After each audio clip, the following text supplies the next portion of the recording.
Welcome, today in front of me CUBOT King Kong Mini 2, and I'll show you how to adjust notification panel shortcuts on this device.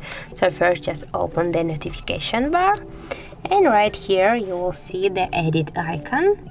Tap on the icon, and now just you can see all the available the icons on our notification bar. If you want to just add icon here to the notification bar, you can just hold for a while and drag it here or here to the section where you want to add the new icon. Also, if you want to remove one icon, for example this one, just repeat the action and drag here to remove icon from your notification bar.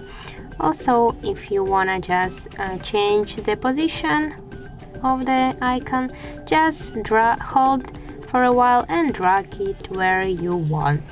So now just go back and you will see the changes right now. So that's it. If you found this video helpful, leave like, comment and subscribe our channel.